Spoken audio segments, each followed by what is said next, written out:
Kita mulai aja ya. Baik. Sudah jam 9. Baik. Assalamualaikum warahmatullahi wabarakatuh. Waalaikumsalam. Selamat pagi, salam sejahtera dan salam sehat untuk kita semua. Bapak Ibu yang berbahagia, selamat datang di acara webinar dengan tema Kenali Demensia Alzheimer dari Sekarang. Webinar ini terselenggara atas kerjasama PT Bersama Edukasi Cita dan Alzheimer Indonesia. Dan webinar ini bisa disaksikan secara langsung melalui kanal YouTube kami di Harins Channel. Baik Bapak Ibu peserta webinar, hari ini hari Sabtu tanggal 7 September 2024. Perkenalkan saya Rajab Junaidi sebagai moderator, dengan senang hati akan menemani dan memandu acara ini selama 90 menit ke depan. Kita sama-sama akan berdiskusi, menggali, dan sharing mengenai apa sih itu demensia Alzheimer. Tentunya Bapak Ibu kita tidak sendiri, tapi kita akan mendapatkan ilmu, tips, dan pengetahuan dari para ahli. Siapa saja ahlinya? Yang pertama, yang terhormat ada Bapak Barata Nugraha, Direktur Human Capital PT Bersama Edukasi Cita. Yang kedua, yang terhormat Ibu Diwai Suharya, Founder Alzheimer Indonesia. Tentunya yang kami hormati Dr. Kenia Lestariani Sulis MD, Kepala Divisi Edukasi Alzheimer Indonesia, sekaligus sebagai narasumber kita pada pagi ini. Baik Bapak Ibu, sebelum kita memulai webinar pagi hari ini, marilah kita berdoa menurut kepercayaan agar apa yang kita kerjakan hari ini bisa bermanfaat untuk kita khususnya dan untuk orang-orang di sekitar kita. Berdoa menurut agama dan kepercayaan masing-masing dipersilakan.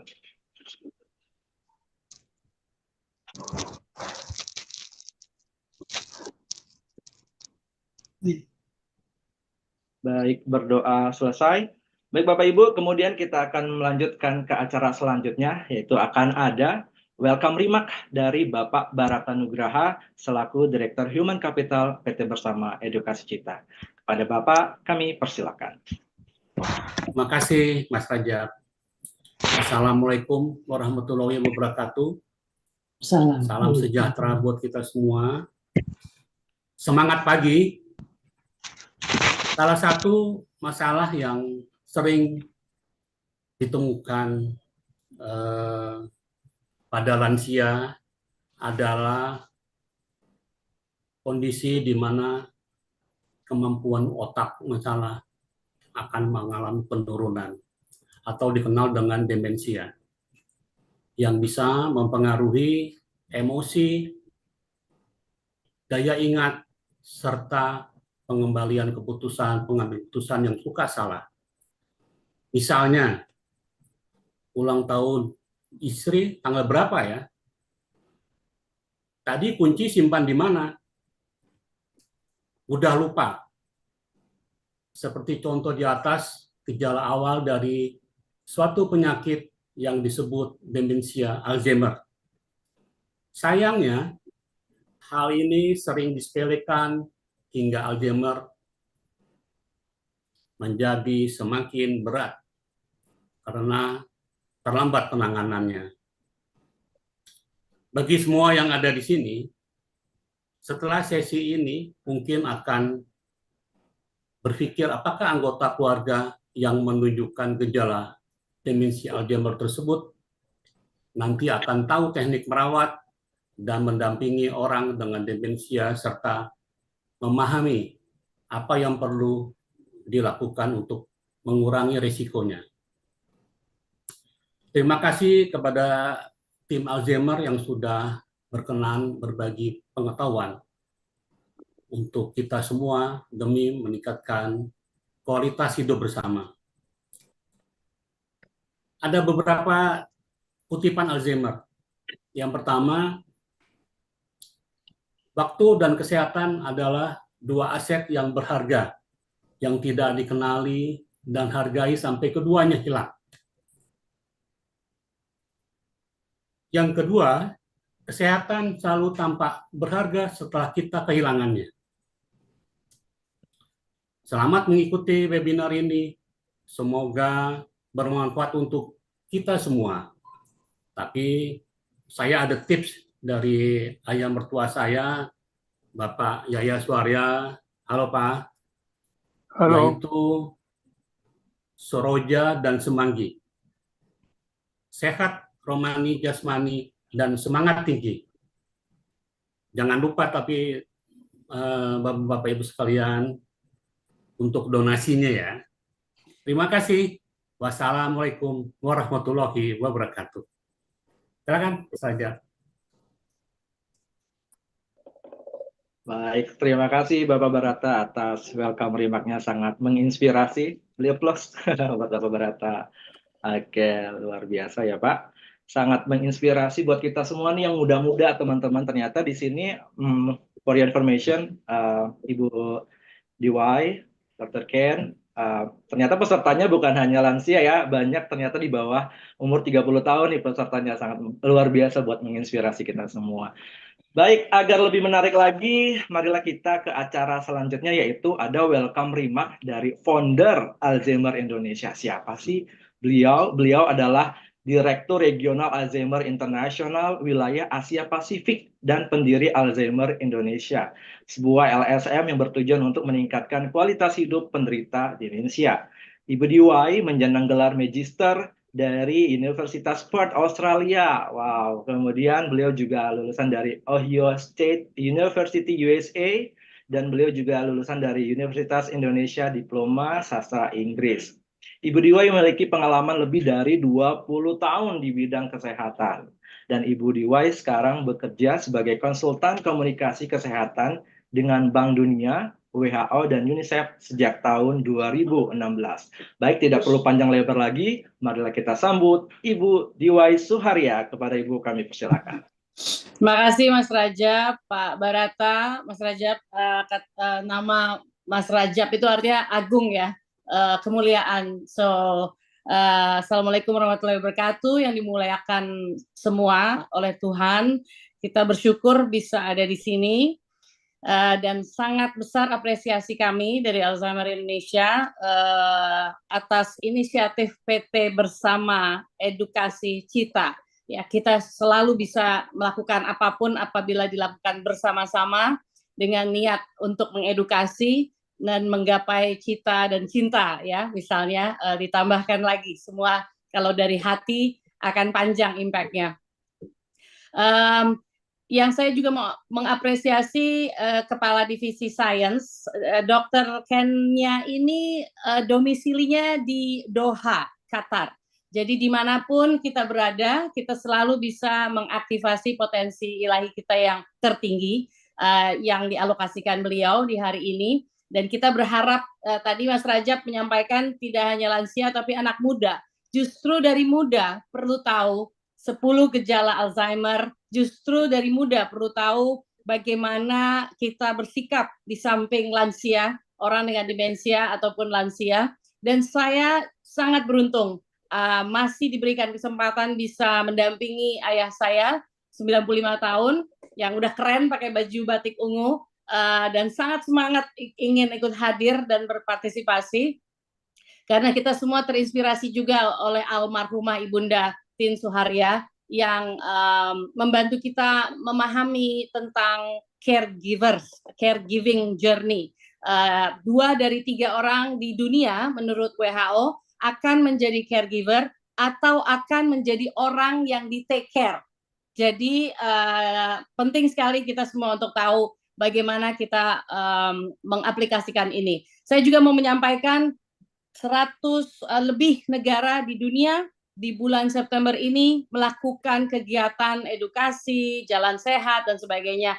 Makanya saya sangat mengapresiasi PT Bersama Edukasi Cita ini bergabung bersama Movement Global World Alzheimer's Month di bulan September dengan tema Time to Act on Dementia, Time to Act on Alzheimer, atau kita terjemahkan ambil aksi cegah demensia, ambil aksi cegah Alzheimer melalui sesi ini.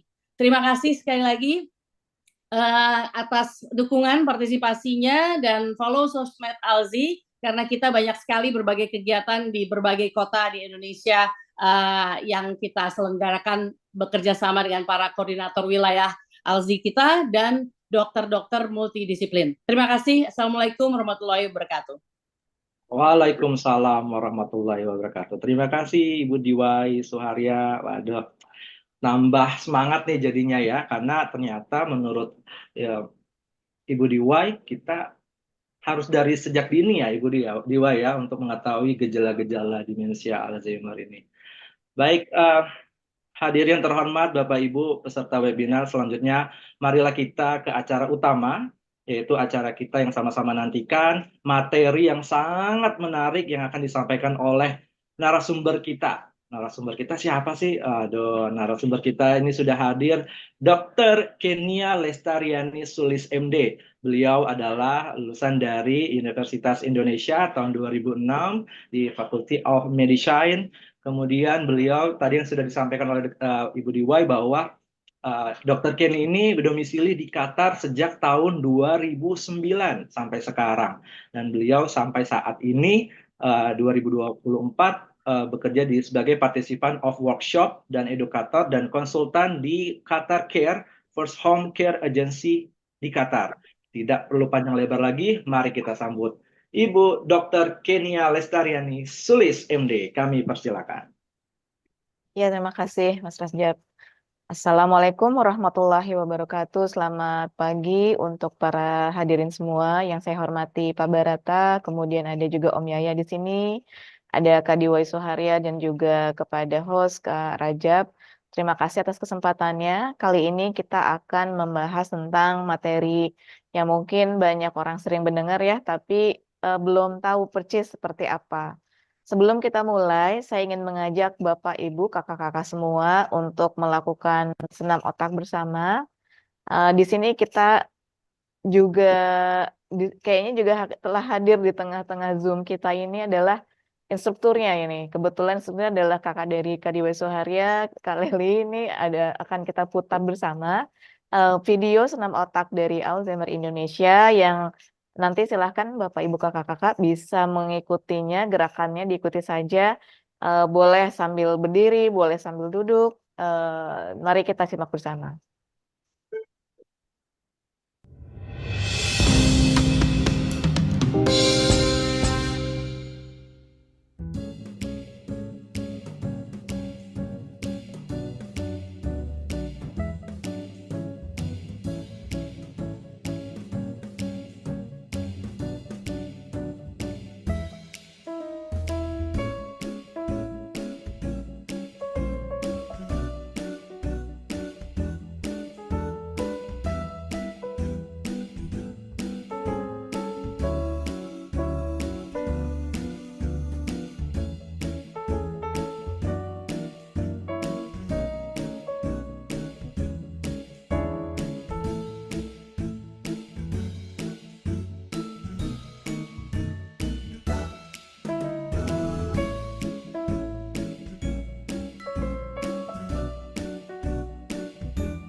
Ya, tadi kita sudah melakukan senam otak ya. Jadi bagaimana nih perasaannya nih Kak Rajab?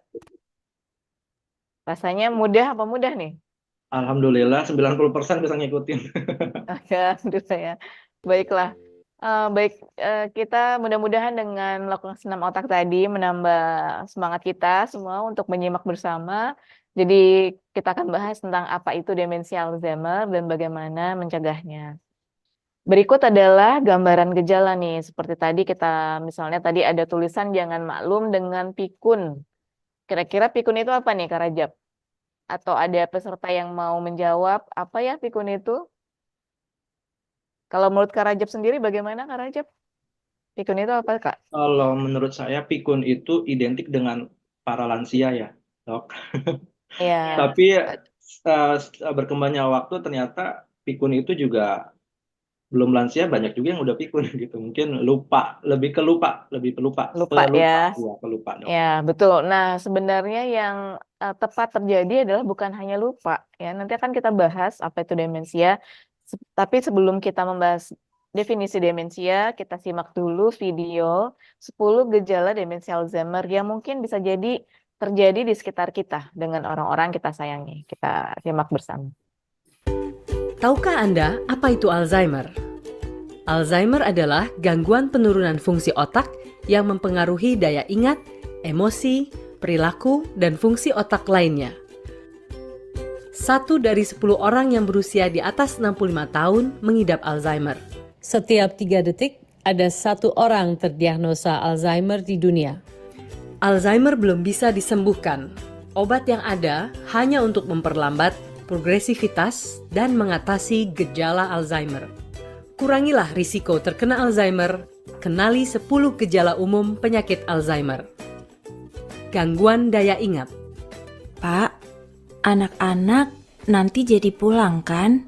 Jadi, Pak, anak-anak jadi pulang kan ya?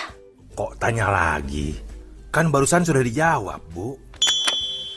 Sering lupa akan kejadian yang baru saja terjadi, menceritakan dan menanyakan hal yang sama berulang-ulang, lupa akan satu hal dalam frekuensi yang terlalu sering. Sulit fokus.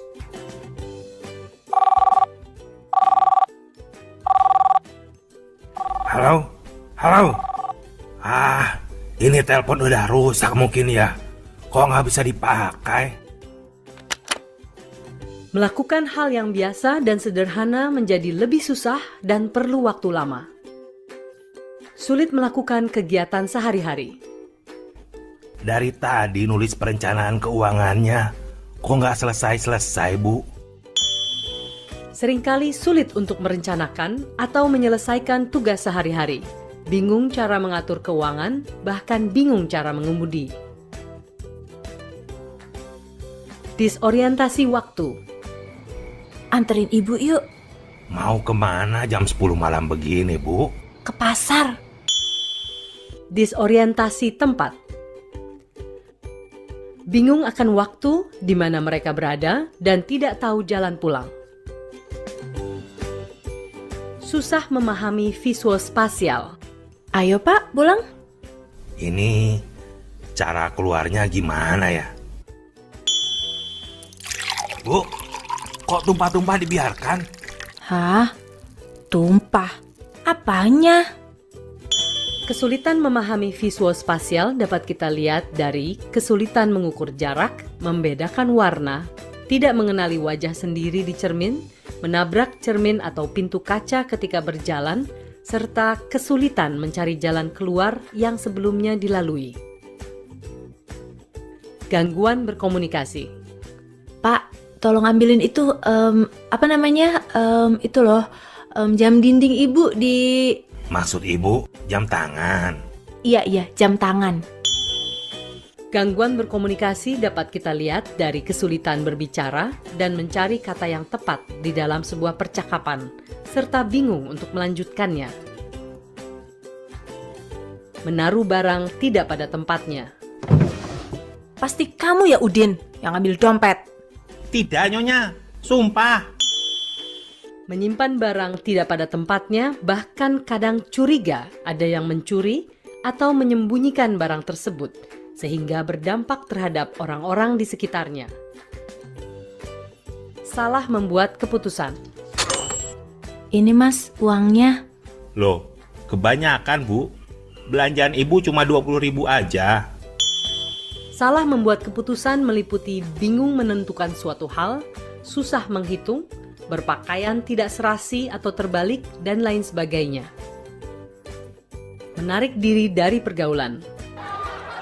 Ibu kok di sini sih? Nggak ikut kumpul bareng aja di luar? Ah, gak apa-apa pak. Enakan di sini. Gak usah, di sini aja. Menarik diri dari pergaulan dengan atau tanpa alasan yang jelas, tidak memiliki inisiatif untuk melakukan aktivitas yang biasa dinikmati, cenderung diam saja dengan mata menerawang. Perubahan perilaku dan kepribadian. Masakan ibu agak asin ya. Ah, gitu ya. Dulu aja bilangnya enak, sekarang bilangnya asin. Bapak udah gak cinta lagi ya sama ibu. Serba salah semuanya. Orang berubah menjadi lebih sensitif, mudah tersinggung. Hal kecil dapat memicu kemarahan yang meledak-ledak yang berlebihan. Iritabilitas, depresi, mudah kecewa, dan putus asa. Apabila Anda melihat adanya 10 gejala Alzheimer ini, tindakan selanjutnya adalah memeriksakan ke dokter, meminta untuk diberikan deteksi dini serta pemeriksaan lebih lanjut, bergabung dengan komunitas peduli Alzheimer di lingkungan Anda. Ya, jadi tadi video tadi menggambarkan 10 gejala demensi Alzheimer yang kerap muncul pada orang dengan demensia. Sebelum kita berlanjut nih, kebetulan saya ingin menyapa kembali Om Yaya Suharya. Om Yaya, suara saya terdengar jelas ya Om? Jelas. Ya, gimana nih Om? Berarti masih ini ya, menyimak pagi-pagi ini ya. Terima kasih banyak ya Om Yaya ya, sudah hadir bersama kita. Mungkin Om ada yang ingin disampaikan Om? Kepada Bapak, Ibu, dan kakak-kakak di sini? Ya, memang Alzheimer ini harus diketahui atau dipelajari masih secara dini supaya kita Ya, jangan terlambat seperti mendeteksi. halnya dengan saya menghadapi istri saya. Pada mulanya istri saya itu dari tadi 10 gejala Alzheimer ini hampir sebagian besar itu menimpa yang bersangkutan. Sehingga dalam kehidupan sehari-hari selalu tidak ada persesuaian dan selalu ada percekcokan. Sehingga saya merasa sepertinya kalau pernah di neraka itu seperti di neraka. Tiap hari selalu ada saja yang dipersoalkan atau yang dijadikan percekcokan. Itu waktu dulu masih belum mengetahui apa gerangan yang mengakibatkan istri saya berperilaku demikian. Setelah kita mengetahui dan memeriksakan ke dokter, maka ternyata istri saya mulai tahun 2009 itu terkena gejala Alzheimer, istilahnya itu Alzheimer yang dini. Baik. Jadi Ya. setelah itu baru kita menyadari dan seluruh keluarga terdampak mengenai kejadian atau mengenai keadaan istri saya itu. Sehingga memang sepantasnya kita mengetahui Alzheimer ini secara dini. Barangkali sekian dulu. Ya, terima kasih. Saya. Ya, terima kasih Om Yaya buat sharingnya. Jadi seperti kita dengarkan ya, apa yang disampaikan Om Yaya, beberapa gejala tadi mungkin bisa jadi juga sering kita temukan nih di orang sekitar kita, tetangga kita, atau mungkin kita sering mendengar istilah atau berita lansia hilang dan sebagainya, ternyata adalah bagian dari demensi Alzheimer. Jadi Kak Rajab, ternyata pikun atau demensia itu bukan hanya sekedar lupa gitu ya, tapi mempengaruhi banyak aspek. Semua fungsi otak yang terganggu itu adalah gambaran demensia, tidak hanya sekedar lupanya. Eh, Kenapa kita harus bahas? Karena berdasarkan studi ternyata setiap 3 detik ada 1 orang di dunia mengalami demensia. Kemudian setiap tahunnya terus bertambah. Di Indonesia sendiri, walau ini adalah angka fenomena gunung es ya yang terdata, bisa jadi aslinya lebih banyak. Diduga ada 1,2 juta orang dengan demensia di 2016 dan akan meningkat menjadi 4 juta di tahun 2050. Sebelum kita membahas apa itu demensia, kita juga perlu ketahui kalau otak kita itu fungsinya ternyata agak banyak. Fungsinya ada banyak, bukan cuma sekedar menghitung matematika, menghitung kembalian, bukan cuma sekedar untuk berpikir, tapi luas. Bahkan mengendalikan emosi dan perilaku itu adalah bagian dari fungsi otak. Kalau kita sehari-hari itu kan berpikir, sehari-hari kita beraktivitas, kita merasa aktivitas kita tuh biasa aja, emang seperti itu. Padahal yang kita lakukan harian itu, yang kita lakukan rutin, mandi, makan, membahkan baju, kemudian melakukan hal-hal sederhana, ternyata otak kita tuh sebenarnya sudah bekerja gitu ya. Jadi ketika fungsinya terganggu, kita baru menyadari, oh ternyata fungsinya otak ada banyak gitu. Ya, jadi bukan cuman untuk berpikir, tapi juga ada berbicara, menganalisa, membuat persepsi tertentu apa yang kita lihat, mendengar, kemudian visual spasial itu mempengaruhi mengamati objek dan menentukan jarak dan keadaan sekitarnya secara 3 dimensi, itu visual spasial. Jadi kalau itu terganggu ternyata mudah menabrak, pada saat mengemudi mudah menabrak gitu ya, karena tidak bisa memprediksi dengan tepat jarak dan sebagainya. Lalu selain itu juga ada pengendalian emosi yang bila itu terganggu, ternyata seseorang itu bisa tantrum, marah-marah, tidak terkendali, agresif sampai melempar barang yang biasanya umum pada orang normal tidak melakukannya dengan berbagai pertimbangan. Jadi demensia adalah penurunan fungsi otak yang mempengaruhi daya ingat, berpikir, perilaku, emosi, dan fungsi lainnya yang mengganggu aktivitas sehari-hari. Jadi kalau misalnya ada yang bilang, dok, saya tuh sering lupa, dok, mudah banget lupa. Nah, itu tergantung ya, bukan berarti langsung demensia, enggak. Bila hanya lupa saja, tidak ada fungsi-fungsi lain yang terganggu dari fungsi kognitif otak, dan tidak mengganggu aktivitas sehari-hari, itu belum disebut demensia. Jadi nggak usah terlalu panik juga. Tapi perlu dianalisa kenapa sering lupa. Apa mungkin terlalu banyak informasi dikerjakan bersamaan. Misalnya kalau ibu rumah tangga itu yang masih punya anak kecil, kadang dia pulang jemput sekolah sambil gendong yang paling bungsu, sambil telepon, bawain tas, sambil bawa tas tuh di ujungnya tangannya megang kunci. Terus udah selesai, kuncinya taruh mana ya? Nah, itu namanya adalah overwhelm informasi yang terlalu banyak bersamaan yang membuat informasi tersebut tidak terlalu menyerap di otak, dan ketika dia mencari memori tersebut, saya taruh kunci di mana, itu samar-samar karena tidak lama mengendap ya, karena terlalu banyak informasi yang masuk di saat bersamaan. Berbeda kalau kita melakukannya itu hanya satu hal, kemudian dalam jangka agak panjang, kita akan mudah mengingat itu apa. Nah, demensia disebabkan oleh berbagai kondisi.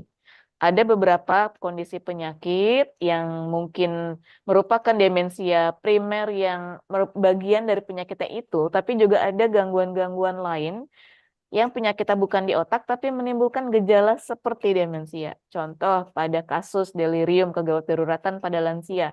Misalnya ternyata dia memiliki gangguan gula darah yang tiba-tiba melonjak sangat tinggi sampai menimbulkan bisa dibilang kondisi toksik gitu ya, kadar gula darahnya itu dapat mempengaruhi fungsi otak sehingga pada saat itu dia akan berbicara tidak nyambung. Penurunan kesadaran gitu ya.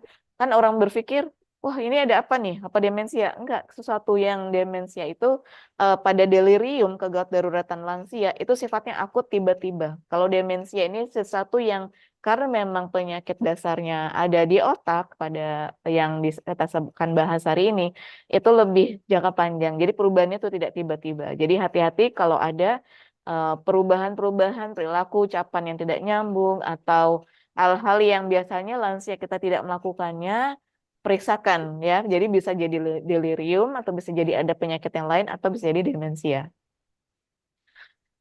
Alzheimer's disease atau penyakit Alzheimer, demensia Alzheimer berkontribusi paling besar penyebab tersering kondisi demensia, tetapi juga ada demensia vaskuler dan demensia lainnya, dan bisa jadi juga ada tipe campuran. Jadi satu orang bisa mengalami lebih dari satu demensia di saat bersamaan. Dan kita perlu ketahui bahwa memang demensia Alzheimer's ini penyebab tersering, namun sejalan dengan waktu bisa jadi ada penyebab yang kita juga harus waspadai semakin meningkat, yaitu demensia vaskuler. Jadi tidak selalu kondisi demensia pada lansia itu demensia Alzheimer, jadi tetap harus diperiksakan. Nah, ini adalah gambaran pencitraan pada kondisi otak sehat dengan otak yang mengalami demensia Alzheimer. Di sini kita lihat nih bagian hitamnya lebih luas daripada otak yang normal.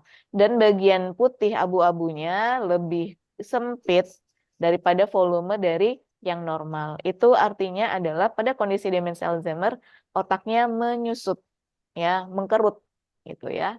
Kita simak bersama mengapa itu bisa terjadi dari video berikut ini. Apa itu demensia Alzheimer? Alzheimer adalah penyakit pada otak yang terjadi secara perlahan tapi berakibat fatal. Terjadi pada 1 dari 10 orang di atas usia 65 tahun dan dapat menimpa siapa saja. Penyakit ini terjadi secara bertahap, yaitu saat 2 kepingan protein abnormal yang disebut plak dan simpul menumpuk pada otak dan membunuh sel-sel otak. Semua berawal dari hipokampus, bagian dari otak tempat ingatan pertama kali terbentuk. Tahun demi tahun, plak dan simpul perlahan merusak hipokampus. Akibatnya, semakin sulit membentuk ingatan baru. Ingatan sederhana yang baru saja terjadi beberapa jam atau beberapa hari yang lalu menjadi sangat sulit bagi orang dengan demensia Alzheimer atau disebut juga ODD. Setelah itu, lebih banyak plak dan simpul menyebar ke bagian otak lainnya, membunuh sel-sel dan merusak fungsi otak yang dilaluinya. Penyebaran inilah yang menyebabkan berbagai tahapan Alzheimer. Dari hipokampus, Alzheimer menyebar ke bagian ini, ke bagian pada otak tempat bahasa diproses. Saat itu terjadi, makin sulit bagi seseorang dengan demensia menemukan kata atau kalimat yang ingin diucapkannya. Kemudian, Alzheimer menyebar ke bagian depan otak tempat diprosesnya logika. Perlahan, orang dengan demensia Alzheimer mulai menurun kemampuannya dalam memecahkan masalah, tidak dapat memahami konsep, dan membuat rencana. Kemudian, plak dan simpul menyerang bagian otak yang mengatur emosi. Ketika ini terjadi, orang dengan demensia Alzheimer mulai tidak dapat mengendalikan emosi dan perasaannya. Setelah itu, Alzheimer bergerak ke tempat terbentuknya pemahaman akan apa yang dilihat, didengar, dan dihirup. Pada tahap ini, Alzheimer merusak indera orang tersebut dan dapat memicu halusinasi. Akhirnya, plak dan simpul menghapus ingatan-ingatan masa lalu dan ingatan penting yang tersimpan di bagian belakang otak. Pada tahap akhir, keseimbangan dan koordinasi orang tersebut akan terganggu. Dan di tahap paling akhir, Alzheimer menghancurkan bagian otak yang mengatur pernafasan dan fungsi jantung. Proses degenerasi dari mulai lupa hingga kematian terjadi perlahan namun pasti, dan berlangsung rata-rata sekitar 8 hingga 10 tahun. Demensia Alzheimer tidak mengenal belas kasih. Hingga kini masih belum bisa disembuhkan dan hanya bisa dihambat progresivitasnya. Dengan membantu keluarga, teman, dan tetangga Anda agar lebih memahami Alzheimer, akan mengurangi stigma, meningkatkan kualitas perawatan dan pendampingan, bahkan membantu berbagai upaya solusi untuk penyembuhan. Terima kasih telah membantu melalui peran yang Anda lakukan. Dapatkan informasi lebih lanjut melalui situs www.aboutalz.org. Ya, jadi kalau kita lihat dari video pertama ya bahwa ada 10 gejala demensi Alzheimer, mulai dari gangguan daya ingat, sulit fokus, jadi bukan hanya lupa ya untuk pada kondisi demensia, juga ada sulit melakukan kegiatan familiar, disorientasi waktu dan tempat, hingga sampai gangguan komunikasi, menarik diri dari pergaulan dan perubahan perilaku dan kepribadian. Demensia ternyata membuat individu yang mengalaminya itu akan menyadari dia, kok saya jadi tidak bisa melakukan A dan B.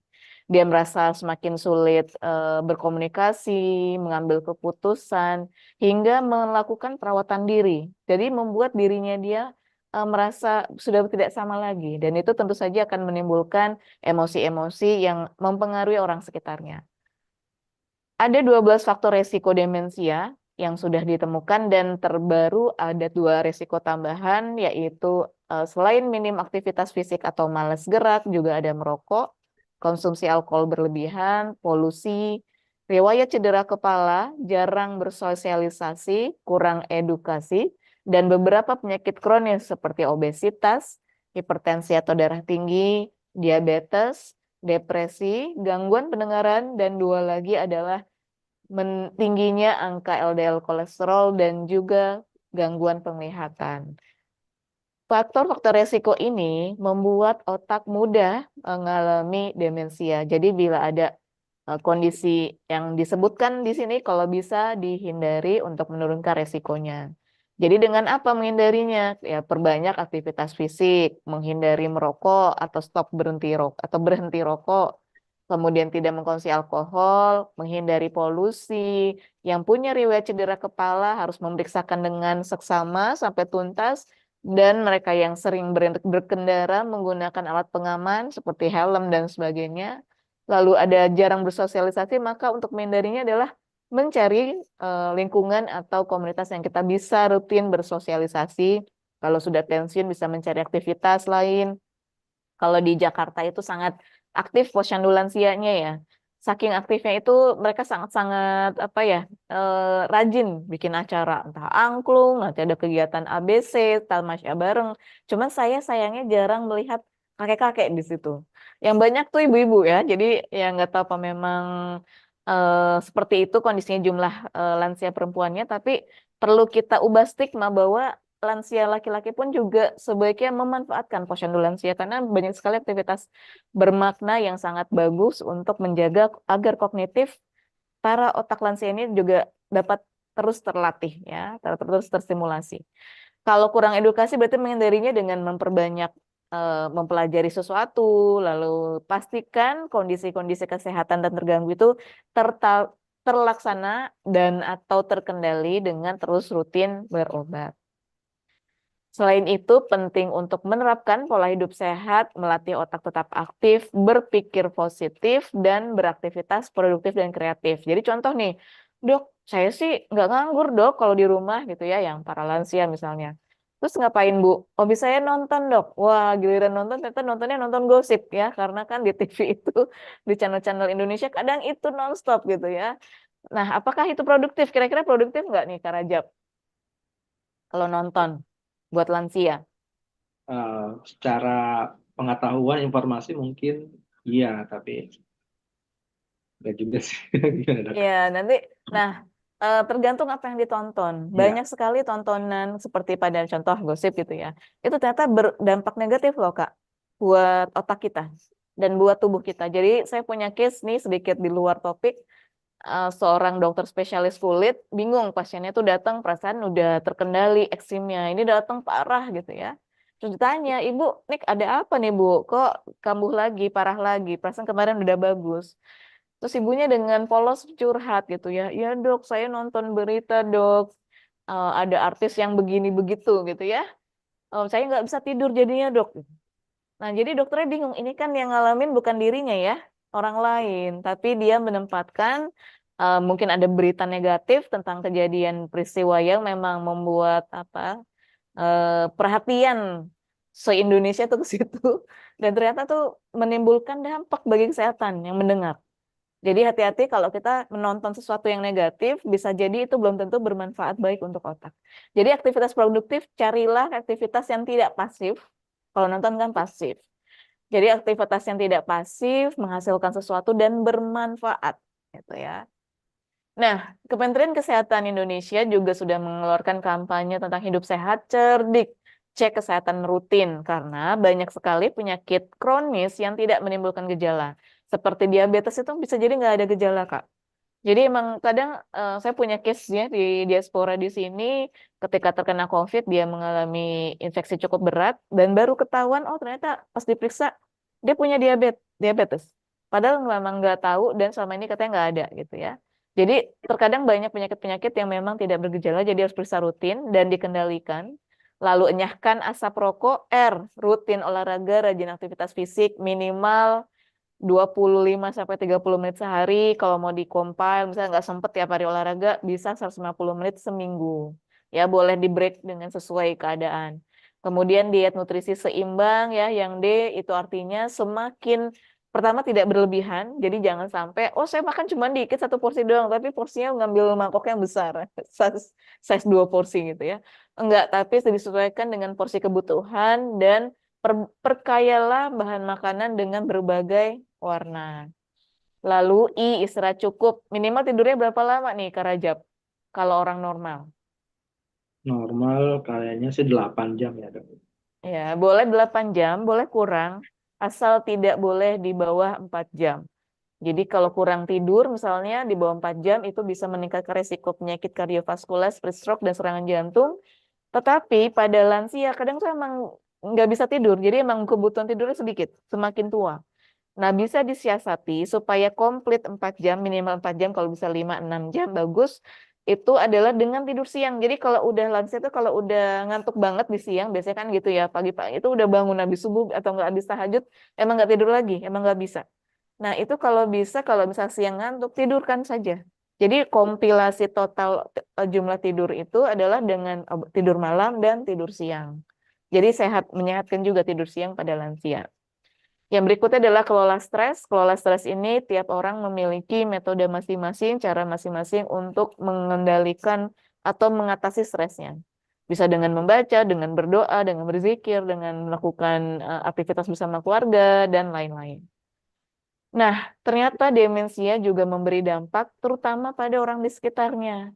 Ini menurut sebuah penelitian yang dilakukan oleh teman-teman Alzheimer Indonesia bekerja sama dengan Stripe di Jakarta, ternyata ketidakseimbangan hidup yang dirasakan caregiver atau keluarga yang mendampingi, itu mereka mengaku mengalami tekanan emosional, beban keuangan, karena bisa jadi ayah yang tadinya bekerja jadi nggak bisa kerja lagi karena hal tersebut, atau karena anaknya yang kerja bolak-balik diteleponin satpam karena orang tuanya sering kabur, sering hilang, atau mau minta keluar, jadi tiba-tiba udah nyampe di mana, ditelepon polisi gitu ya, atau ditelepon satpam, udah nyampe di sini, nyasar.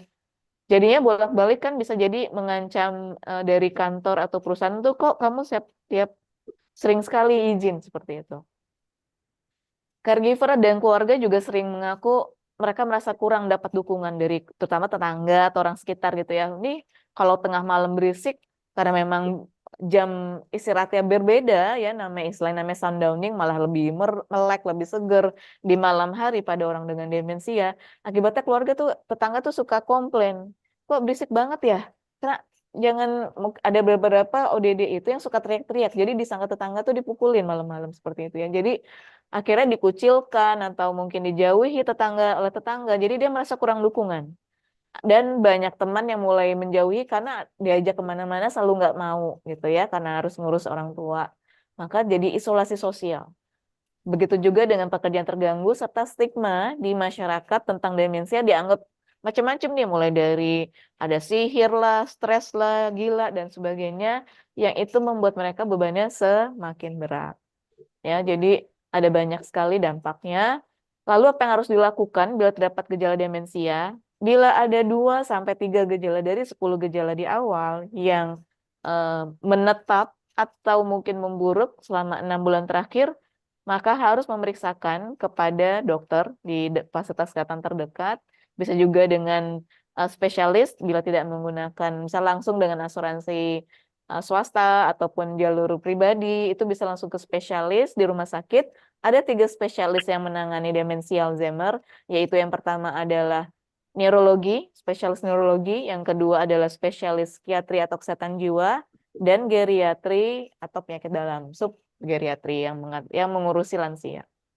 Lalu setelah itu biasanya lakukan deteksi dini atau pemeriksaan lebih lanjut. Dokter biasanya akan memeriksa lebih detail, benar nggak nih demensia atau jangan-jangan kondisi lain. Dan bila ternyata hasilnya memang ke arah demensia, segera bergabung dengan Komunitas Peduli Alzheimer, yaitu ALZI. Karena tentu saja dokter tidak dapat menjawab semua kebutuhan, mulai dari gimana cara supaya ODD-nya orang dengan demensianya itu mau minum obat, mau tidak keluyuran, dan sebagainya. Bila kita bertanyanya itu di ruang klinik yang mungkin terbatas, belum lagi antri pasien lain banyak. Jadi udah nggak sempat nanya macam-macam gitu ya, baru cuman konsultasi tentang obat, atau mungkin ternyata ODD-nya juga punya hipertensi dan penyakit lain gitu ya. Jadi terkadang tidak sempat menjawab kebutuhan-kebutuhan yang lebih real saat merawat sehari-hari. Nah, itulah kenapa perlu support group. Penanganan perawatan demensia terbagi atas beberapa pendekatan. Yang pertama, pendekatan medis, di mana hanya menghambat progresivitas penyakit, namun setidaknya lansia ODD tersebut mengenal keluarga lebih lama. Jadi tidak terlalu sedih ya. Terkadang kan kalau misalnya caregiver yang merawat sehari-hari itu udah susah-susah, ngajak bawa ke dokter, tiba-tiba di ruang klinik, pas mau pulang dia nggak mau pulang, karena katanya nggak kenal kita siapa, gitu ya. Nggak kenal anaknya sendiri, gitu. Tentu saja kalau dihambat progresivitasnya masih lama kenal, tentu saja akan membuat perasaan dari caregiver keluarganya ini atau keluarganya ini merasa lebih baik lebih lama ya.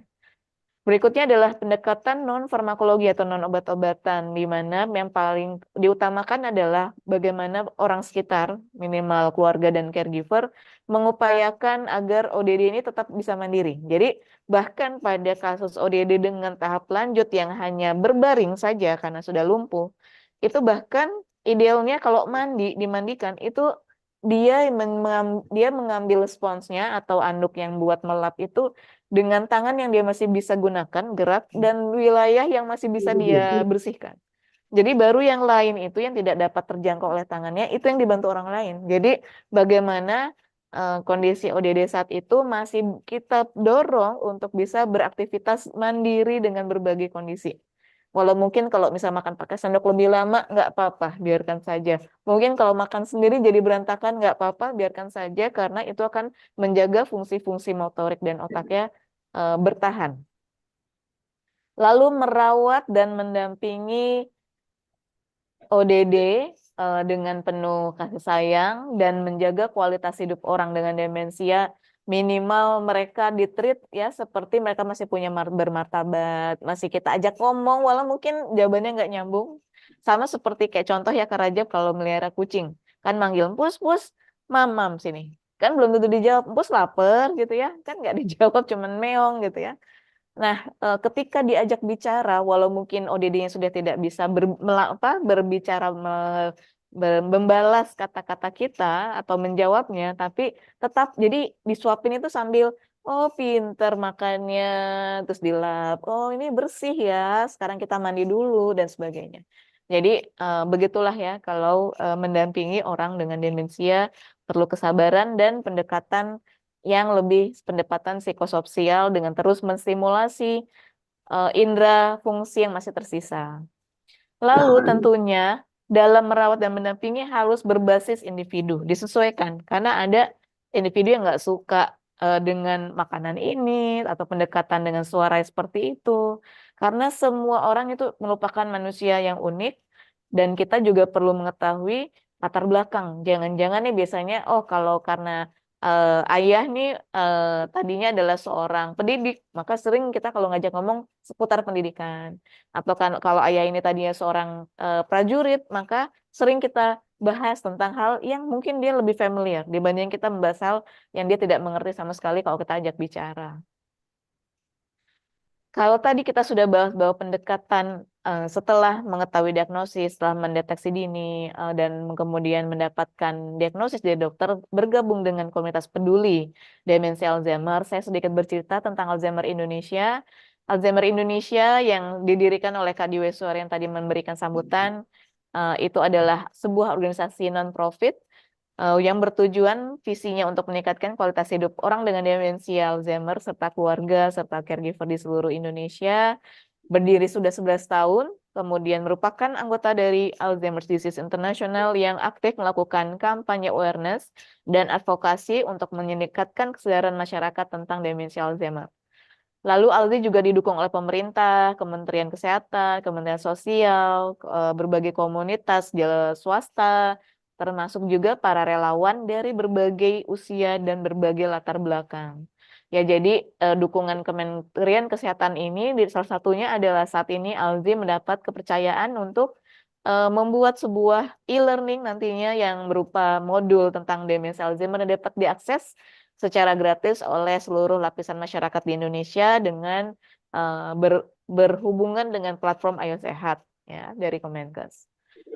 ALZI juga memiliki layanan untuk ODD maupun untuk keluarga dan caregiver, baik online dan juga offline.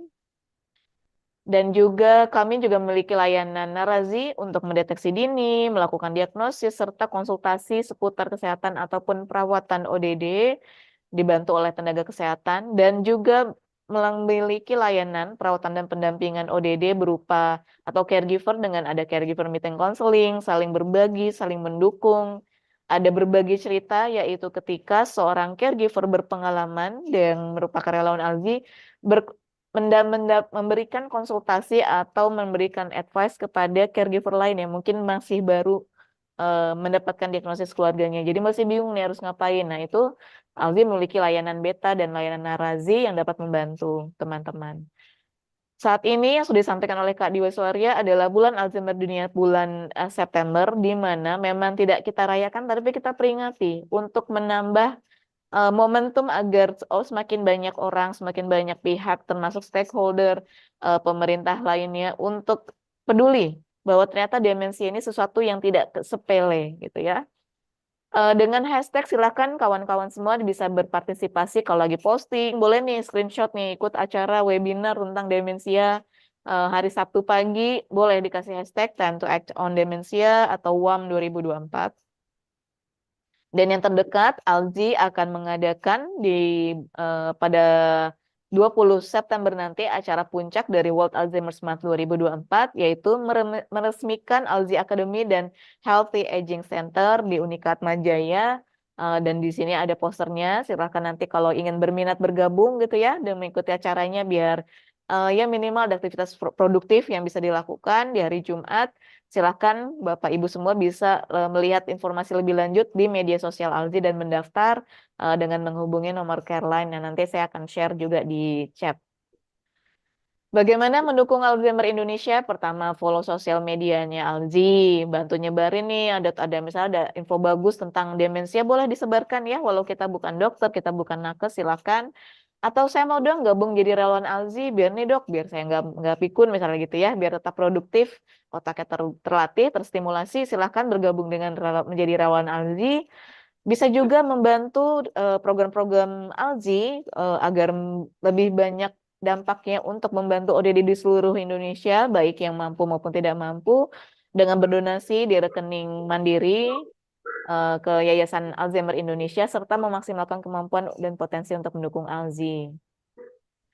Bagi yang tertarik nih, saya mau share, jadi waktu itu saya bawa pakai tas ini, tas Jangan Maklum dengan Pikun, saya bawa di sebuah expo yang diadakan di Doha, Qatar, terus ada mengundang gitu ya perwakilan dari Dinas Sudin Indonesia, kemudian banyak pihak UMKM dari Indonesia, terus saya bawa pakai tas ini gitu ya, tas Jangan Maklum dengan Pikun, dan ternyata ada yang nyamperin nih, Bapak Ibu kakak-kakak semua, ada yang nyamperin terus bilang, Mbak, jadi kok pikun tuh nggak normal ya gitu ya. Padahal saya tuh nggak ngomong apapun, tapi ternyata dengan orang membaca mereka jadi aware, oh pikun tuh nggak normal ya. Jadi harus periksa gitu. Jadi tidak harus menjadi narasumber, nggak harus expert banget buat bisa jelasin, bisa dibeli merchandise Alzi, boleh pakai kaos, ini Pak Barata kayak juga pakai kaos Alzi, jangan malu dengan pikun, sudah ada di Tokopedia, silahkan search official Alzi Store. Mungkin itu saja ya penjelasan kali ini. Kita akan sambung dengan tanya jawab. Mungkin ada yang ingin bertanya atau sharing, silahkan. Dan bila ada pertanyaan lebih lanjut, karena mungkin tidak semua bisa kita bahas pagi ini, bisa menghubungi nomor care line. Ya. Ini bacanya care line, bukan hotline, tapi care karena peduli. Ya. Care line ini dapat dihubungi di 0811 822 594. Mungkin itu saja ya, Kak Rajab dan Bapak Ibu kakak sekalian. Terima kasih dan salam jangan maklum dengan pikun. Kembali ke Kak Rajab. Baik, terima kasih Dokter Kenia, luar biasa. Ilmunya nambah lagi buat kita-kita yang masih di bawah, bukan kategori lansia ya. Jadi mungkin bukan buat kita, tapi mungkin kita jadi bisa menjadi keluarga kita ya dok ya, untuk keluarga kita. Jadi kita bisa lebih memahami kalau misalnya terjadi 10 gejala tadi ya dok. Jadi kita jangan marah-marah, tapi kita harus tahu, oh ternyata ini gejala ini, jadi apa yang harus kita lakukan, seperti ya dok ya, terkini ya. Terima kasih dok. Baik teman-teman, Bapak Ibu, kalau jika ada pertanyaan silakan, boleh langsung dibuka mikrofonnya, langsung diajukan pertanyaan. Mumpung nih ada dokter Kenia dari Qatar loh teman-teman. Untuk dokter, di Qatar sekarang jam berapa, Dok? Jam 6, jadi saya mulai join jam 5 pagi. Oh, luar biasa jam 6 pagi. Demi Bapak Ibu dan kakak sekalian. Mas Rajab boleh nanya nih, Mas. Silakan, Pak Saifuddin. Bu dokter, saya Ya. ini kan kena stroke ya. Apakah pengaruh nggak dari stroke saya ke kepikunan gitu loh. Memang saya tidak berkeinginan dengan usia saya yang baru 55. Baru loh Pak Barata ya. Jadi saya apakah pengaruh dari penyakit yang saya alami karena saya 2017 kena serangan stroke, apakah kepikunan ini pengaruh dengan penyakit yang dimiliki oleh saya? Mungkin itu Mas Rajab semua. Ya. Baik, langsung saya jawab ya, Mas Rajab dan Pak Saifuddin. Jadi Pak Saifuddin, memang tadi kita sudah lihat dalam materi bahwa demensia bukan hanya disebabkan Alzheimer, juga ada demensia vaskuler. Demensia vaskuler ini saya menyebut dengan istilah gampang tuh kayak microstroke. Ya, microstroke itu stroke tapi pada pembuluh darah yang sangat kapiler, yang sangat mikroskopik. Jadi dampaknya merusak otaknya itu menimbulkan kematian sel otak karena jadi tidak mendapat suplai oksigen dan nutrisi, terjadinya perlahan. Berbeda dengan stroke. Stroke itu terjadi pada pembuluh darah yang cukup besar di otak kita sehingga tiba-tiba, jadi langsung ketahuan kan, tiba-tiba lemas, lumpuh setengah badan, pelo dan sebagainya. Tapi pada demensia vaskuler, proses gangguan di pembuluh darah otaknya yang terjadi sangat kecil, sangat mikroskopik sehingga gangguannya baru mulai bergejala dan dinotifikasi oleh orang sekitarnya itu setelah tahunan. Ya. Nah, biasanya demensia vaskuler ini terjadi pada mereka dengan faktor resiko kardiovaskuler, mulai dari punya diabetes, hipertensi. Begitu juga Alzheimer juga sebenarnya juga faktor resikonya adalah penyakit-penyakit seperti diabetes dan faktor lain yang membuat protein abnormal tadi menumpuk gitu. Jadi pada kondisi ini mereka yang memiliki riwayat stroke tentu saja jadinya memiliki risiko lebih tinggi mengalami demensia, tidak harus Alzheimer, ya. Sehingga untuk itu bagaimana mengurangi resikonya? Jadi udah ada faktor resiko. Jadi gini, untuk menurunkan atau menyebabkan terjadinya kondisi demensia, faktor resikonya banyak, faktornya banyak. 45% diakibatkan oleh gaya hidup. Jadi kalau misalnya ada seseorang punya riwayat keturunan, orang tua atau kakek nenek dan sebagainya punya demensia, dia lebih tinggi nih resikonya dibanding orang yang nggak punya riwayat keturunan. Nah, tetapi bukan berarti orang yang punya genetik tersebut tiba-tiba langsung bisa menjadi demensia atau semua langsung selalu jadi demensia, enggak. Tapi bila faktor lain dia tidak memenuhi, ternyata hidupnya sehat, jaga makanan, olahraganya baik dan sebagainya, maka faktor genetik tadi tidak menyebabkan terjadinya kejadian demensia pada dirinya. Begitu juga dengan demensia vaskuler ataupun demensia lain, bila kita sudah punya faktor resiko riwayat penyakit yang lain, maka hilangkan faktor resiko lain, merokoknya, gaya hidupnya, istirahatnya. Terus saat ini pun fungsinya kita, fungsi otak kita atau kognitif kita masih bisa melakukan apapun, maka maksimalkan itu. Misalnya, walaupun misalnya ada seseorang dengan kelumpuhan, lansia yang sudah lumpuh karena entah kecelakaan atau faktor karena stroke dan sebagainya, tapi dia masih bisa melakukan yang lain nih dengan alat gerak lainnya, misalnya tangan kirinya atau kaki kirinya, maka maksimalkan upaya itu agar melatih fungsi otak, karena ternyata gerakan itu juga dipengaruhi dan diatur oleh otak kita. Jadi otak kiri kita, otak bagian kiri mempengaruhi alat gerak tubuh kanan, dan begitu juga sebaliknya otak bagian kanan mempengaruhi alat gerak tubuh di sebelah kiri. Ya, sehingga ketika kita melakukan gerakan-gerakan, sebenarnya walau nggak cuma olahraga itu sehat aja buat jantung, tapi juga baik buat otak kita. Jadi Pak Saifuddin mungkin bisa nanti konsultasi dengan dokter kalau misalnya ada kondisi penyakit kronis yang dimiliki, pastikan usahakan terkendali, rutin berobat, karena bisa jadi misalnya contoh hipertensi. Dokter kalau misalnya kita rutin berobat akan menganalisa, kenapa ya Pak kok tensinya naik terus nih, Pak udah dikasih obat, oh ternyata obatnya ada yang perlu diganti jenisnya atau dosisnya dan lain sebagainya. Jadi bukan berarti kalau udah minum obat terus nggak ada gejala itu kita nggak kontrol, sebaiknya kontrol. Jadi per bulan sekali ya, kalau di puskesmas itu kan memang juga disarankan harus rutin kontrol untuk para lansia, karena banyak faktor. Kalau pada lansia banyak fungsi yang juga sudah mulai terganggu. Semoga menjawab Pak Saifuddin. Jadi tetap Ya, jaga kesehatan. Ada tadi senam otak, tadi saya sudah share di chat, itu bisa terus siap. juga dilakukan.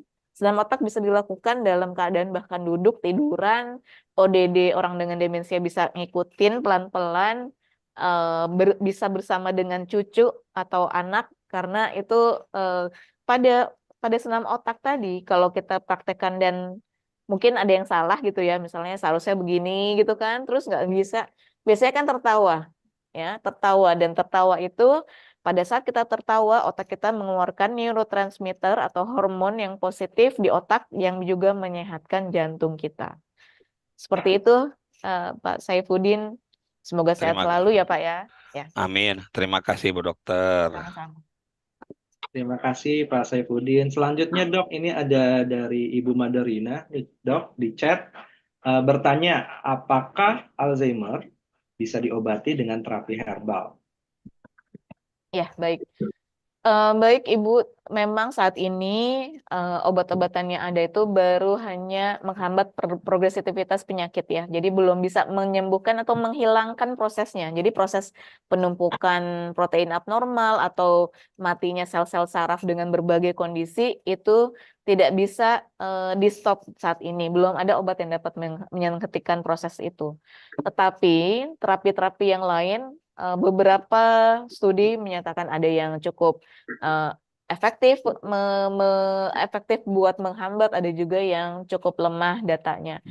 Adapun terapi non medis ya, baik itu maupun herbal atau bahan-bahan alami, ginkgo biloba, ginseng, kemudian ada yang bilang daun kelor bagus. Sayangnya saat ini belum ada jurnal penelitian yang membuktikan itu sahih 100%. Jadi selama ya tetap konsultasi dengan dokter apapun itu, tapi tidak berarti bahwa ketika belum terbukti 100% bukan berarti tidak efektif gitu. Tapi saya belum punya data bahwa dia terbukti 100%. Seperti contoh kalau kita lihat iklan nih, misalnya lagi bahas COVID, lihat iklan kalau pakai masker gitu ya, itu penting loh karena dapat mencegah terjadinya pertukaran virus atau terinfeksinya kita. Itu memang ada studinya, jurnal gitu ya, membuktikan bahwa memang penggunaan masker menurunkan resiko terjadi terinfeksinya seseorang sekian puluh persen. Nah, untuk sayangnya saat ini suplemen-suplemen tersebut belum ada evidensi yang menunjukkan secara keilmiahannya kuat, tapi bukan berarti dia tidak baik selama pertama terapi non medis itu sudah berkonsultasi dengan dokter, bukan merupakan kontraindikasi dari kondisi kesehatan dia. Contoh, ada yang bilang daun ini bagus, tapi ternyata dia punya asam urat, jadi nggak bisa banyak makan sembarang daun. maka ya jangan, belum tentu itu baik buat dirinya kalau dia punya penyakit yang sebenarnya pantang mengkonsumsi zat tersebut. Dan yang ketiga adalah bila tidak berlebihan. Jadi ada yang bilang nih, contoh, katanya jamu ini bagus loh, tapi dia minumnya sering banget sampai berlebihan dosisnya dan dapat mengakibatkan kerusakan pada ginjal. Jadi intinya adalah sesuatu yang kita anggap kira-kira nutrisi tersebut atau kandungan herbal atau kandungan daun-daun ini baik, maka konsultasikan dengan dokter terlebih dahulu, pastikan tidak merupakan pantangan dari apa yang penyakit yang kita miliki, tidak berlebihan, dan tetap kontrol dengan dokter bila memang diharuskan meminum obat tertentu. Karena ada beberapa nih, Kak Rajab, masyarakat awam itu, saya udah cocok pakai herbal, ya udah obat hipertensinya di stop. Ya misal cuman konsumsi mengkudu atau daun kelor aja gitu ya. Nah ternyata tinggi tiba-tiba serangan stroke karena ternyata tidak terkendali dengan obat, karena bisa jadi pengolahan mengkudunya atau pengolahan daun kelornya mungkin ternyata dosisnya nggak pas, atau mungkin dia masih konsumsi makanan yang seharusnya tidak dimakan gitu ya, karena meningkatkan risiko untuk tensinya naik dan sebagainya. Jadi tetap kontrol dengan dokter sehingga dokter bisa memantau dan mengikuti konsultasinya. Oh Bu, nih bagus nih Bu, oke, bisa dilanjutkan ya Bu. Ya kalau ternyata Ibu kok nih masih naik tensinya nih, udah minum obat, udah dapet herbal, mungkin perlu dievaluasi kembali gitu. Demikian ya, semoga menjawab ibu-ibu sekalian.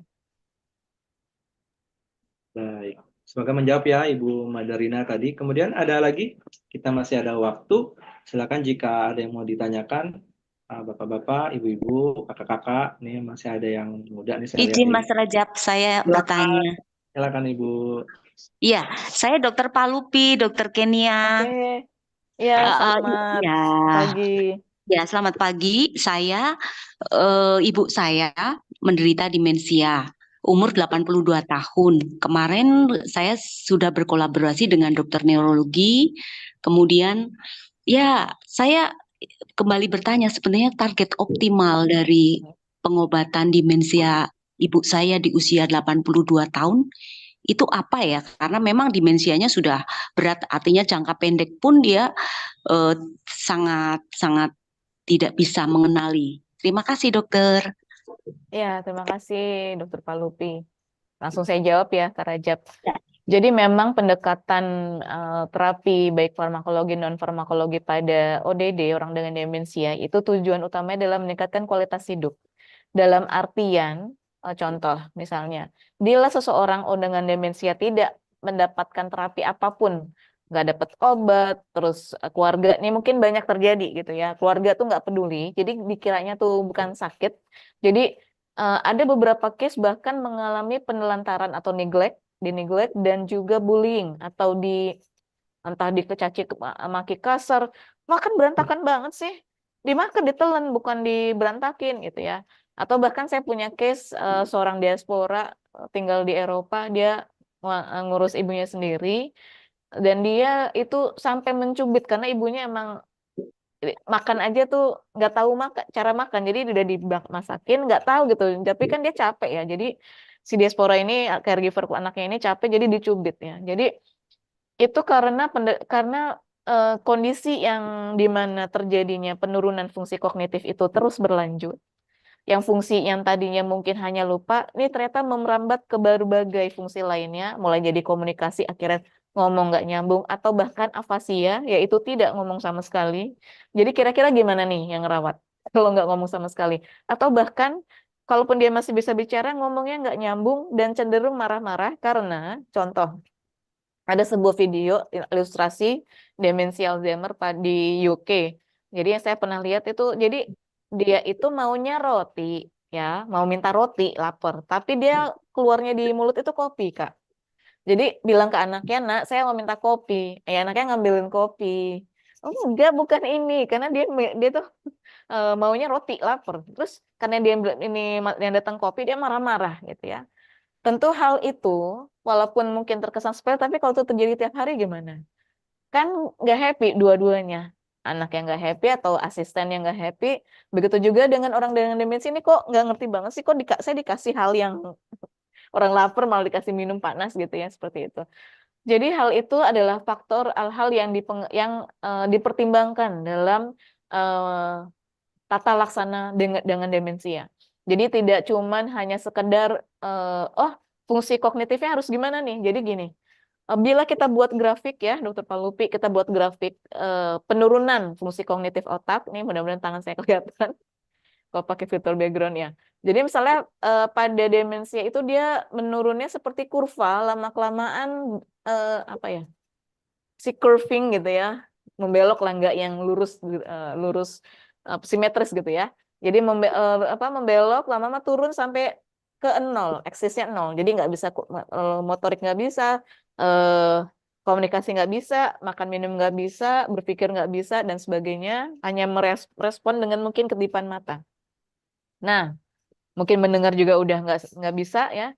Pada tata laksana pendekatan farmakologi diberikan obat dan juga non farmakologi dengan pendekatan stimulasi, diajak main, diajak nyanyi, bahkan sambil berbaring bedridden saja, itu keluarga direkomendasikan untuk terus ngajak ngobrol dan bercerita sambil nunjukin gitu. Misalnya baca buku cerita bareng, bahkan main, boleh bernyanyi bersama cucunya. Mungkin dia nggak ikut nyanyi tapi dia matanya masih bisa melihat gitu ya, walaupun nggak bisa gerakin lehernya.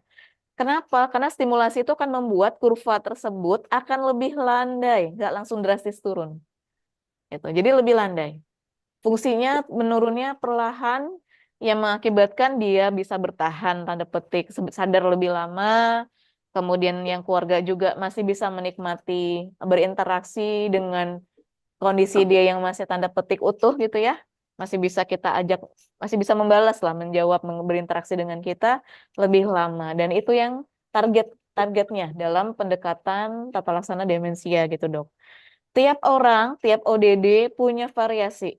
Misalnya dia kondisinya ada yang sangat cepat progresivitasnya.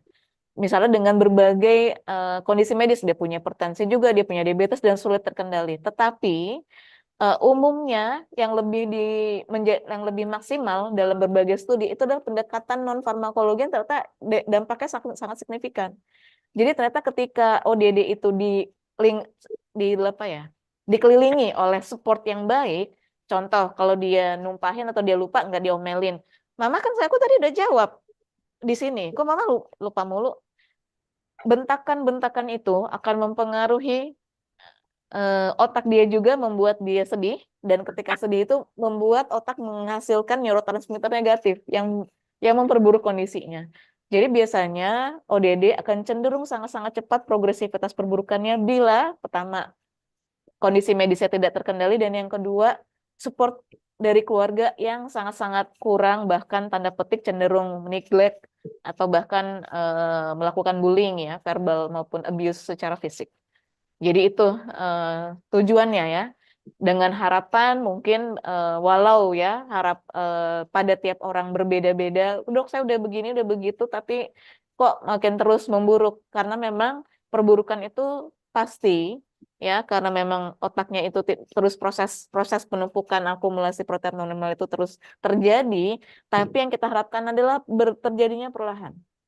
Jadi keluarga lebih siap secara mental kalau ternyata ada perubahan tiba-tiba, kemudian keluarga beradaptasi dan mencari informasi seputar kondisi demensial Alzheimer, bagaimana menanganinya, sehingga secara bersamaan mudah-mudahan dari pihak keluarga saling mengerti dan bisa bekerja sama untuk memberikan dukungan yang terbaik buat ODD. Makanya Alzi hadir di sini, Kak Diwa Suharya beserta Om Yaya dan juga ada Kak Leli di sini ya, kakak dari Kak Diwa, itu sudah mengalami bagaimana mendampingi ODD yang tidak mudah, dan waktu zaman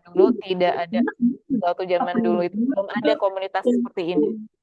Ya, komunitas di mana kita bisa bertanya nih, saya kan tergabung di Alzi sebagai relawan, itu bisa ngejelasin, tapi zaman dulu tuh belum ada. Bahkan mungkin kalau kita datang ke dokter, tidak semua dokter tahu demensia itu bisa loh dihambat dengan berbagai pendekatan yang dapat, terutama dukungan dari keluarga. Semoga bisa menjawab ya Dokter Palupi, semoga kondisinya terus membaik dan keluarga semakin semangat untuk mendampingi. Ya. Terima kasih Dokter Genina. Satu Sama-sama. lagi dokter. Ya. Ya, Satu silakan. lagi, mohon izin. Jadi, Dokter Kenina ini kan sudah kemana-mana. Mungkin nih, dari pembicara yang lain juga mungkin bisa menjawab nanti. Adakah kota-kota atau contoh yang bersahabat dengan tata kota, yang bersahabat dengan orang-orang demensia, konsep yang sudah ada? Karena selama ini misalnya ya, saya membawa orang tua saya wisata ke tempat atau kemana untuk wisata yang bisa bersahabat dengan orang-orang yang demensia atau apapun itu fasilitas publik. Kira-kira pengalaman Dokter Kenia di sini ada nggak? Terima kasih. Ya, baik, terima kasih. Ini sebenarnya yang ditanyakan oleh Dr. Palupi ini cocok bila bergabung dengan komunitas caregiver ALZI. Jadi kami di komunitas para caregiver ALZI itu waktu itu sempat ya dalam kondisi pandemi itu kan ODD maupun lansia kan harus keluar. Kesian kalau mereka di rumah aja. Tapi waktu itu nggak boleh. Ya kan keluar rumah tuh nggak boleh. Jadi akhirnya beberapa caregiver itu inisiatif supaya tetap ada stimulasi fisik, stimulasi otak dengan melihat ada pohon warna hijau, ada angin yang bisa terasa dengan indranya. Itu akhirnya mereka mencari tempat-tempat di daerah Jakarta yang sangat-sangat terbuka, sepi, tanda petik, kemudian mudah akses dengan mobil karena mungkin menggunakan kursi roda, dan itu ternyata ada gitu loh tempat-tempat tersebut. Kalau dibilang tempat tertentu, lokasi tertentu, kota tertentu memang tidak ada spesifik, tapi sebenarnya setiap kota itu punya pilihan tempat, walau itu bisa jadi kebetulan ya ada. Misal contoh kalau di Jakarta mungkin ada Taman A, Taman B, di dekat daerah Cibubur misalnya, tapi belum tentu destinasikan untuk ODD, memang bukan spesifik, tapi sudah mulai banyak taman-taman yang ramah lansia, bahkan di tengah Jakarta itu kalau saya pernah mengunjungi taman literasi itu cukup nyaman, tapi kalau weekend akan penuh. Jadi mungkin bisa disiasati oleh timing gitu ya, mengunjungi kemudian jadi bisa disiasati oleh banyak hal, termasuk timing, waktu, hari, kapan datangnya kah, pagi kah, supaya tidak panas dan sebagainya. Nah, informasi ini lebih banyak didapat di komunitas caregiver. Adapun tempat fasilitas, sebenarnya di beberapa panti sosial di tempat kota-kota besar ya, itu sebenarnya sudah ada yang dimiliki oleh Dinsos. Walau mungkin dengan keterbatasan, maksudnya masih ada kekurangan. Juga ada panti-panti dan pusat daycare untuk lansia atau ODD yang diadakan juga swasta juga ada. Di daerah Sentul ada. Nanti silahkan mungkin bisa hubungi nomor Careline Alzi untuk pastinya gitu ya, untuk mendapatkan kira-kira tempat mana saja, fasilitas mana saja, supaya tidak terkesan iklan di sini. Kemudian juga ada layanan seperti contoh ada RSJ. Di RSJ ini termasuk yang RS pemerintah gitu, rumah sakit pemerintah, yang ternyata juga membuka layanan rawat inap maupun layanan daycare untuk orang dengan demensia. Ada yang versinya BPJS, ada juga yang masih jalur swasta, belum bisa di-cover. Jadi sebenarnya memang ada beberapa pilihan alternatif bagi caregiver untuk membantu merawat ODD-nya.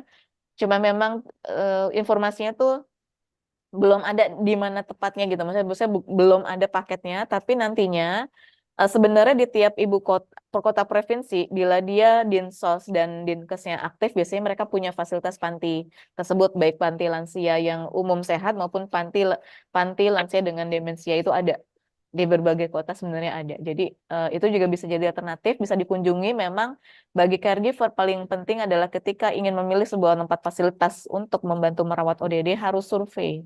Nggak bisa nggak survei, karena contoh ini bagus nggak Pak Bu gitu ya. Bagi orang lain bagus nih, cocok ODD-nya, tapi belum tentu buat ODD dia atau belum tentu buat diri keluarga gitu ya. Oh ternyata kayak gini ya tempatnya gitu. Jadi memang harus survei. Nanti boleh hubungi Caroline Alzi di chat tersebut. Kemudian ini sudah disampaikan oleh Kak Diwa Suraya di chat juga lebih detail. Dan pastikan hubungin dulu, telepon dulu sebelum visit, atau kalau perlu visit tanpa ODD dulu untuk memastikan nantinya ketika memang dibawa ODD-nya lebih nyaman gitu ya secara teknis. Ya, semoga menjawab. Terima kasih dokter, sudah jelas. Ya, sama-sama. Baik, terima kasih Dokter Palupi, Dokter Kenia. Kemudian mungkin satu terakhir ya Dok ya. Ya, Mungkin ada lagi kesempatan terakhir Boleh? untuk yang ingin Saya mau bertanya. tanya, Pak dokter. Barata langsung silakan, Ya. Pak. Yang pertama, apakah usia di bawah 50-an seperti saya ini bisa kena demensia? Yang kedua, saya ada beberapa kasus teman saya yang sudah berkeluarga tapi tidak punya anak. Itu mereka kena demensia.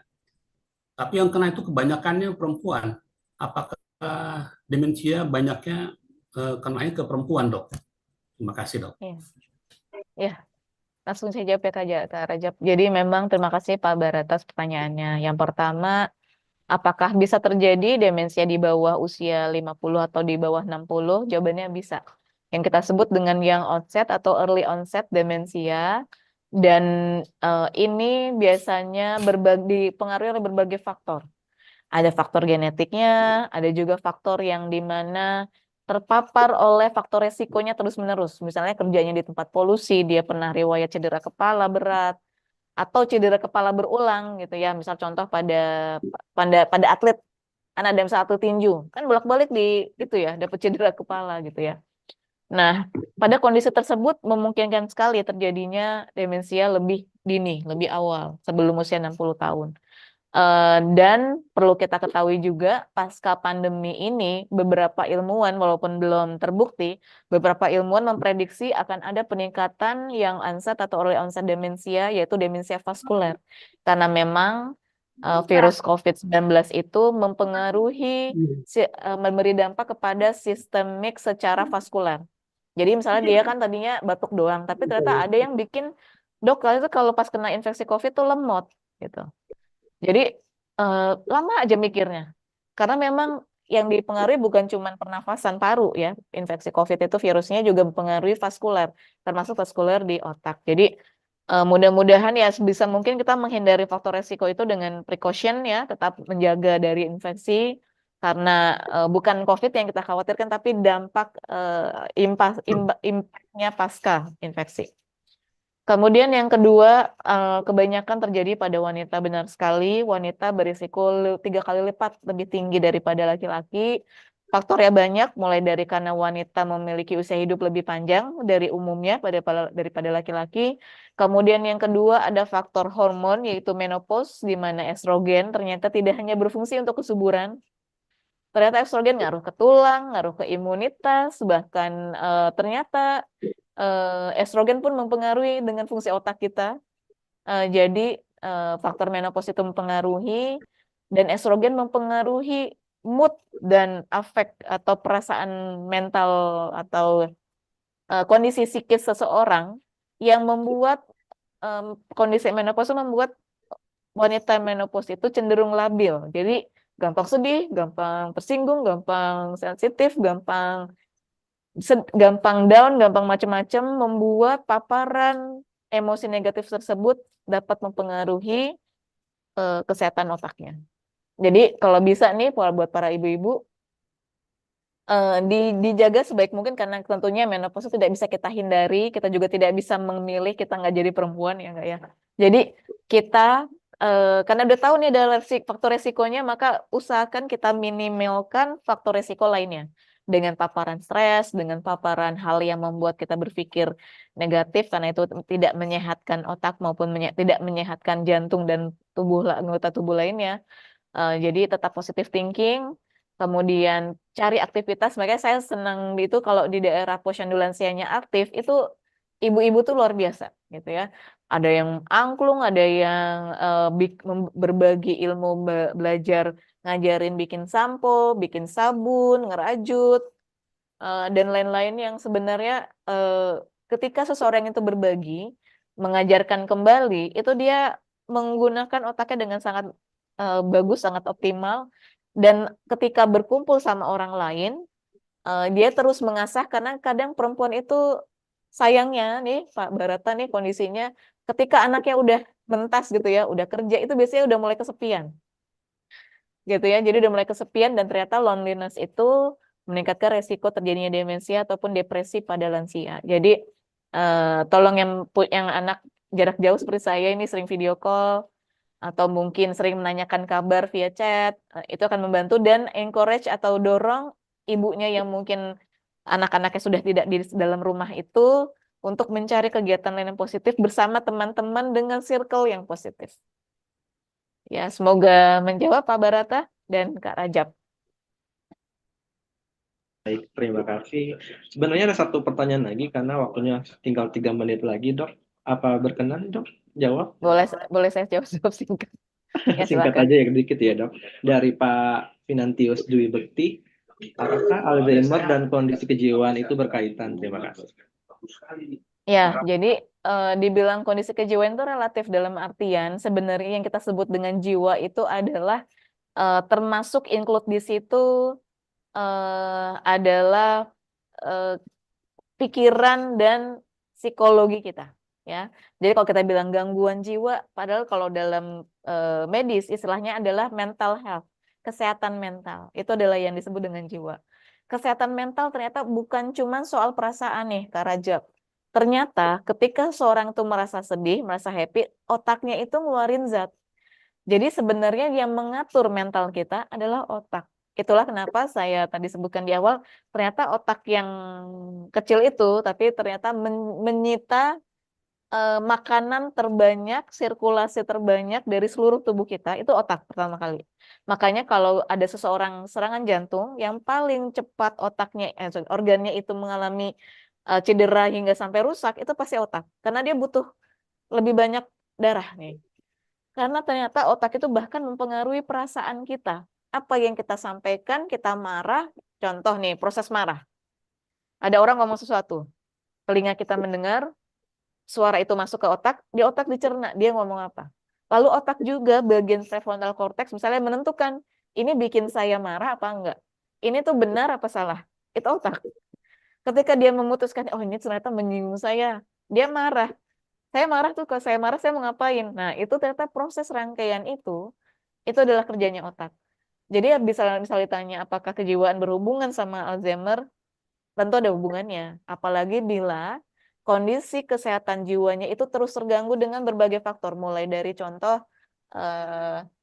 trauma masa lalu ya, misalnya contoh dengan berbagai entah abuse lah, atau trauma masa lalu, bahkan contoh pada kasus pasca perang, ya, pasca perang, pasca apa, itu banyak sekali kejadian yang menimbulkan akhirnya dia cepat mengalami demensia. Atau misalnya contoh, jangan jauh-jauh, banyak sekali kejadian, dok, saya itu orang tua saya tuh mulai demensia tuh habis pensiun, dok. Ya, jadi ternyata ketika pensiun tiba-tiba di rumah, tidak tidak ada kegiatan yang dia sudah rencanakan, tidak ngapa-ngapain, ternyata tuh mempengaruhi, oh saya dulu tuh kerja, orang tuh nganggap saya sekarang nggak ngapa-ngapain lagi, temen saya udah sibuk, nggak ada lagi yang ngubungin saya udah nggak bisa ngajak ngomong soalnya biasanya mereka juga udah sibuk. Ternyata itu berdampak signifikan ke otak yang mengakibatkan seorang yang pensiun. Bila tidak direncanakan dengan baik, bisa menyebabkan dalam waktu cepat cukup drastis gitu ya, dirasakan oleh keluarga itu mengalami demensia. Jadi buat kita lesson learn-nya kita upayakan agar pertama kesehatan well-being kita terjaga, hindari tempat-tempat lingkungan atau orang-orang yang mungkin memberikan paparan toksik atau paparan negatif terhadap kesehatan jiwa kita. Kemudian yang ketiga, bila mereka ada di posisi menjelang pensiun, tolong rencanakan. Jadi rencanakan dengan berbagai aktivitas. Kalau di kami sempat Al-Zidoha bikin webinar tentang pesantren lansia. Jadi sekarang sudah ada mulai banyak pihak-pihak menyelenggarakan pesantren yang di boarding itu bukan anak aja, tapi lansia juga bisa boarding di situ, belajar bersama agama bareng, ngafalin bareng, tinggal tidur bersama bareng, makan bareng dengan sesama lansia lainnya. Karena tentunya kalau dia di rumah nggak nyambung nih sama gen alfa, cucunya gen alfa, kemudian atau mungkin ngobrol sama anak juga beda. Si orang tua ingat artis A, B, C, anaknya nggak tahu gitu ya. Jadi bingung ngomong apa. Pilihan percakapannya minim gitu dibanding dia berinteraksi dengan sesama usianya, sama lansia, walau interaksi lintas generasi tersebut juga bagus. Yang tadinya orang tua nggak ngerti pakai handphone ya, diajarin sama cucunya. Gini loh Uti, gini loh Kakung. Jadi itu pun juga tidak dipungkiri ada dampak positif, tetapi tetap kurang. Perlu dengan stimulasi yang lebih dengan sesama usianya. Mudah-mudahan menjawab ya untuk pertanyaan tadi. Terima kasih Dokter Kenia, terima kasih semuanya, Pak Barata, Ibu Diwai Suharya atas waktunya. Dengan pertanyaan terakhir tadi, menutup acara webinar kita yang sangat luar biasa ini, membuka pikiran kita dan semua teman-teman yang ada di sini. Terima kasih. Kita tutup saja ya, Dokter, Ibu Diwai, Pak Barata, kita tutup dengan Assalamualaikum warahmatullahi wabarakatuh. Selamat pagi. Waalaikumsalam. Salam sehat. Terima kasih. Salam sehat semuanya. Izin pamit. Ya, silakan. Kak Rajab nanti minta link YouTube-nya.